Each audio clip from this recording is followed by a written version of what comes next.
Lawmakers on both sides of the aisle continue to work on a deal allowing Congress to oversee a nuclear agreement with Iran. Welcome back to Newsmax Now. I'm Miranda Kahn, and here's a look at your headlines. Bob Corker, chairman of the Senate Foreign Relations Committee, continues to lead that fight. A committee vote is expected sometime today. Meanwhile, the White House is threatening to veto any such proposal. And the U.S. military tells its soldiers to keep a low profile on social media.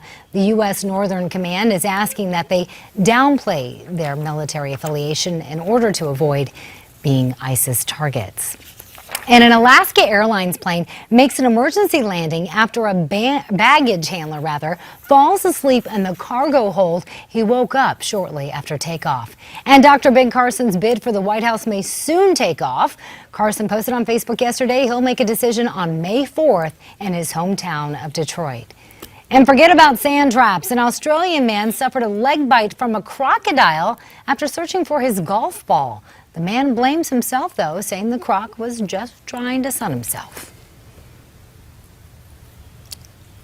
Well, there you have it. Now, has that ever happened to you on the golf course? Never once have I had to run in with a crocodile, and I always try to avoid the alligators whenever possible. Good. That's a good advice. All right, now we got to talk about a rehash segment, Miranda. Okay, what's happening on social media, specifically Twitter. It's a hotspot for politics, and today we're talking about Hillary Clinton's very own mystery machine. Yeah, now the hashtag is trending on social media. The former Secretary of State might not mind the comparisons of her van to the mystery machine, but she hopes her campaign doesn't become too cartoonish as it officially begins. Yeah, Dana Loesch, a nationally syndicated radio talk show host, says on her Twitter feed that if Hillary were a character from Scooby-Doo, she'd be the person unmasked in the end. Ouch. Ouch. And Twitter user James Ritchie says the reason he's not voting for Hillary is because he's never seen a candidate try so hard to look poor.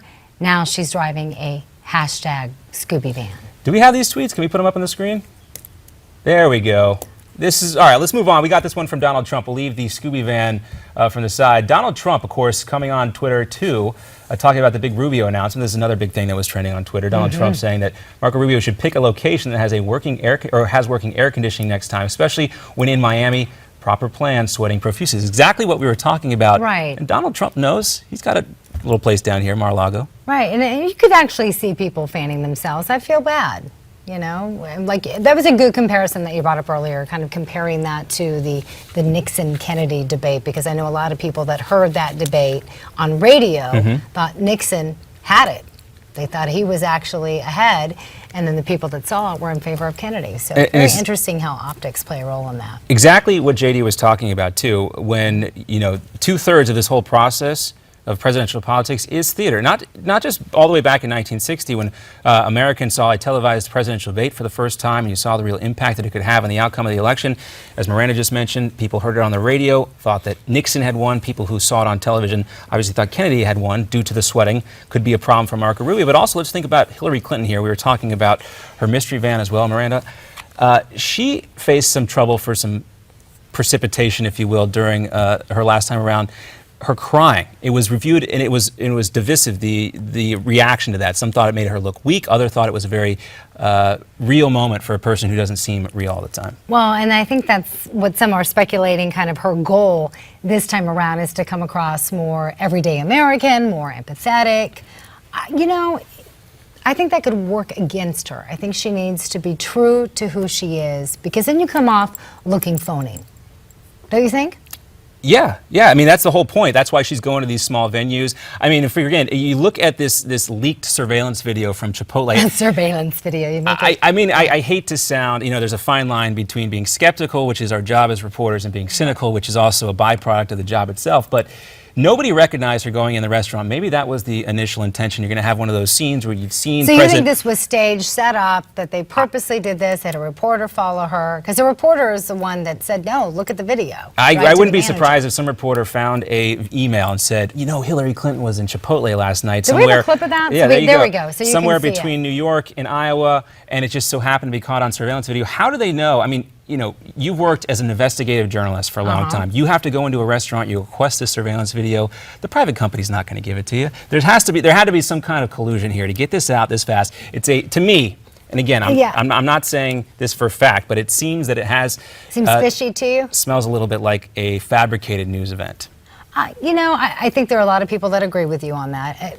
The story, the way it's being laid out right now is that she went in, there was a reporter following her, there was a man that was there at the Chipotle that was taking pictures of her.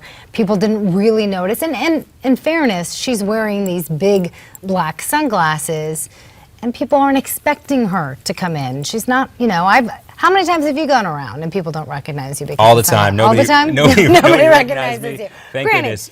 But apparently people were talking, and she said, the reporter apparently said something to the manager, and the manager was like, really? I don't believe it. And then they showed him the video, and he was shocked and actually kind of disappointed, according to him. Even though he said he wouldn't vote for her, said he was disappointed he didn't realize that Hillary Clinton was in his restaurant. Well, whether you like her or not, it's always would be interesting to talk to a former Secretary of State, no matter what it is. Sure. All right.